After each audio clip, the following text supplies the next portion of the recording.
DD news के इस विशेष bulletin में आप सभी का स्वागत है। मैं हूं आपके साथ भावना नैयर और मेरे साथ हैं मेरे सहयोगी शरद मुदगल, जो आप तक सांकेतिक भाषा में खबरें प्रस्तुत करेंगे। शुरुआत करते हैं सुबह की सुर्खियों के साथ।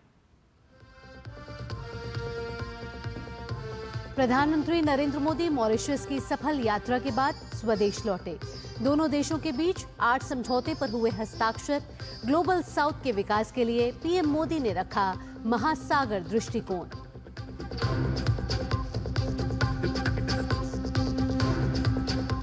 गृह मंत्री अमित शाह आज अहमदाबाद में विभिन्न विकास कार्यों का लोकार्पण और शिलान्यास करेंगे। वीडियो कॉन्फ्रेंसिंग के माध्यम से होगा कार्यक्रम।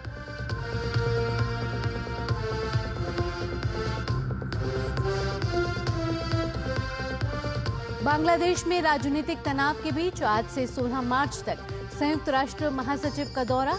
मुख्य सलाहकार मोहम्मद यूनुस के निमंत्रण पर हो रही है गुटेरेस की यात्रा।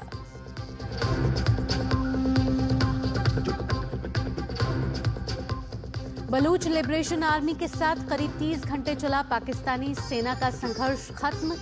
सभी 33 हमलावरों को मार गिराने का दावा। 27 सैनिक भी मारे गए।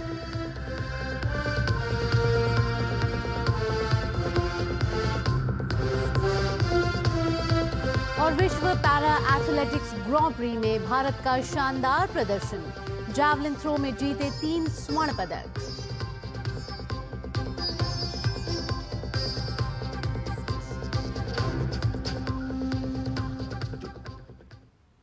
अब खबरें विस्तार से।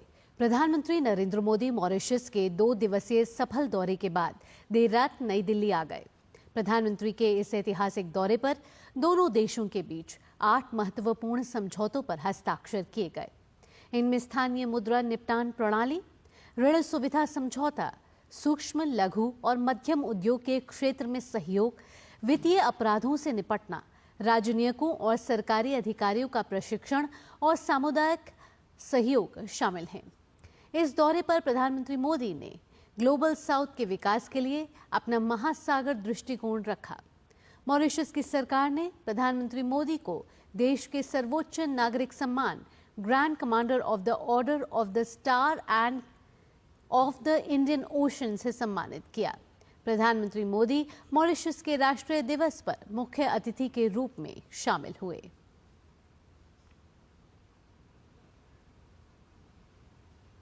केंद्रीय गृह मंत्री अमित शाह आज अहमदाबाद में विभिन्न विकास कार्यों का लोकार्पण और शिलान्यास करेंगे।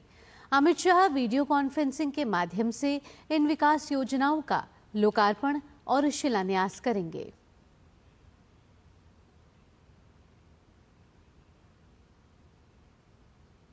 केंद्र सरकार 1 मई 2025 से मुंबई में आयोजित होने वाले विश्व ऑडियो विजुअल एंड मनोरंजन शिखर सम्मेलन 2025 से पहले वैश्विक समुदाय तक पहुंचेगी। इसी के अंतर्गत केंद्रीय मंत्री डॉक्टर एस जयशंकर, अश्वनी वैष्णव, डॉक्टर एल मुरुगन और मेजबान राज्य महाराष्ट्र के मुख्यमंत्री देवेंद्र फडणवीस आज नई दिल्ली में 100 से अधिक राजदूतों और उच्चायुक्तों को उभरते मीडिया एवं मनोरंजन क्षेत्र पर समन्वित दृष्टिकोण के लिए वैश्विक मंच के रूप में वेव्स के लाभों के बारे में बताएंगे। वेव्स का उद्देश्य वैश्विक नेताओं, नीति निर्माताओं, उद्योग हितधारकों, मीडिया पेशेवरों और कलाकारों को एक साथ लाना है, ताकि वे रचनात्मक और गतिशील संवाद में शामिल हो सकें। इसका उद्देश्य अंतर्राष्ट्रीय सहयोग, तकनीकी नवाचार और नैतिक प्रथाओं पर ध्यान केंद्रित करते हुए ऑडियो विजुअल और मनोरंजन क्षेत्रों के भविष्य को आकार देना है। वेव्स प्रमुख वैश्विक कार्यक्रम है जो पूरे मीडिया और मनोरंजन क्षेत्र को एक साथ लाता है। इसका आयोजन 1 मई से 4 मई 2025 तक मुंबई, महाराष्ट्र में किया जाएगा। इलॉन मस्क की कंपनी स्पेसएक्स ने भारत की 2 प्रमुख टेलीकॉम कंपनियों एयरटेल और जियो के साथ साझेदारी कर ली है। पहले एयरटेल ने बताया कि वह स्पेसएक्स के स्टारलिंक सैटेलाइट इंटरनेट सर्विस को भारत में लाने के लिए काम कर रहा है। इसके बाद जियो ने भी स्टारलिंक के साथ अपनी साझेदारी का ऐलान किया। इन समझौतों के जरिए दोनों कंपनियां अपने ग्राहकों को बेहतर इंटरनेट कनेक्टिविटी देने की दिशा में एक बड़ा कदम उठा रही हैं। केंद्रीय मंत्री अश्विनी वैष्णव ने स्टारलिंक का भारत में स्वागत किया है। उन्होंने सोशल मीडिया पर लिखा, रोल ट्वीट स्टारलिंक, भारत में आपका स्वागत है। दूरदराज के क्षेत्रों की रेलवे परियोजनाओं के लिए ये उपयोगी होगा।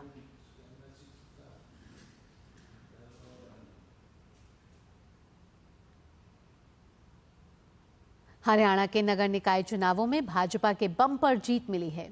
10 में से 9 शहरों के निकायों में बीजेपी ने परचम लहराया है। इस जीत के बाद सीएम नायब सिंह सैनी ने कहा कि हरियाणा की जनता ने ट्रिपल इंजन की सरकार को चुना है।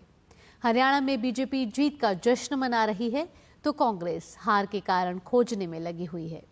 पीएम मोदी ने जीत के बाद कहा कि यह जीत राज्य में नायब सिंह सैनी के नेतृत्व में चल रही सरकार के विकास कार्यों के प्रति जनता जनार्दन के अटूट विश्वास की अभिव्यक्ति है। बीजेपी अध्यक्ष जेपी नड्डा ने भी जीत के लिए बधाई दी है। संयुक्त राष्ट्र महासचिव एंटोनियो गुटेरेस आज से 16 मार्च तक बांग्लादेश की यात्रा पर जाने वाले हैं। गुटेरेस की ये यात्रा मुख्य सलाहकार मोहम्मद यूनुस के निमंत्रण के बाद हो रही है। यात्रा के दौरान गुटेरेस रोहिंग्या संकट और बांग्लादेश के साथ संयुक्त राष्ट्र की एकजुटता पर चर्चा करेंगे।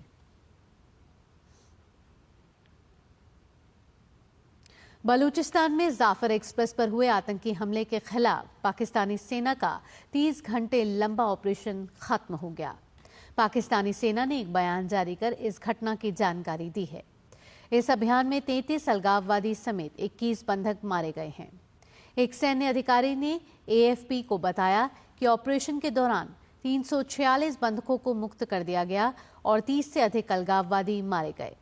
उन्होंने आगे बताया कि ट्रेन में सवार 27 गैर ड्यूटी सैनिक अलगाववादी द्वारा मारे गए, जबकि ऑपरेशन के दौरान एक सैनिक की मौत हो गई।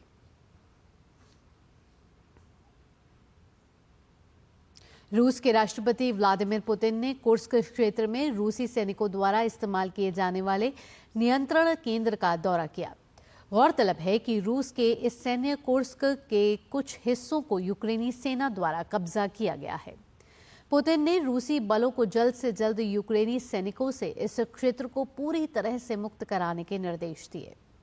राष्ट्रपति पुतिन ने कहा कि जो लोग कुर्स्क क्षेत्र में हैं, जो हमारे सशस्त्र बलों के साथ लड़ाई कर रहे हैं, उनके साथ हमें निश्चित रूप से आतंकवादियों जैसा ही बर्ताव किया जाना चाहिए। खेल की खबरों में दिल्ली में आयोजित हो रही विश्व पैरा एथलेटिक्स ग्रां प्री 2025 के दूसरे दिन भारत ने शानदार प्रदर्शन किया। रिंकू हुड्डा के नेतृत्व में विश्व पैरा एथलेटिक्स ग्रां प्री के जैवलिन थ्रो प्रतियोगिता के पुरुष वर्ग में भारत ने स्वर्ण पदक की हैट्रिक लगाई। रिंकू हुड्डा ने प्रतियोगिता के दूसरे दिन जैवलिन थ्रो के F46 में 60.26 मीटर के थ्रो के साथ स्वर्ण पदक जीत भारतीय खेमे को जश्न मनाने का मौका दिया।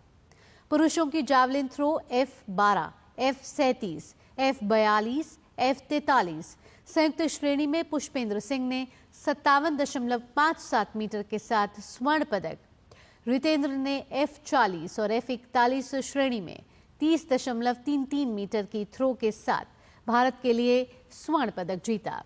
वहीं पुरुष वर्ग में मोहित ने रजत और जसवंत ने कांस्य पदक अपने नाम किए। महिला वर्ग की बात करें तो भारत की भाग्यश्री जाधव ने जावलिन थ्रो F34 श्रेणी में स्वर्ण पदक जीता। इसी के साथ इस विशेष बुलेटिन में इतना ही। मुझे और मेरे सहयोगी शरद मुदगल को दीजिए अनुमति। खबरों का सिलसिला यूं ही जारी रहेगा। नमस्कार।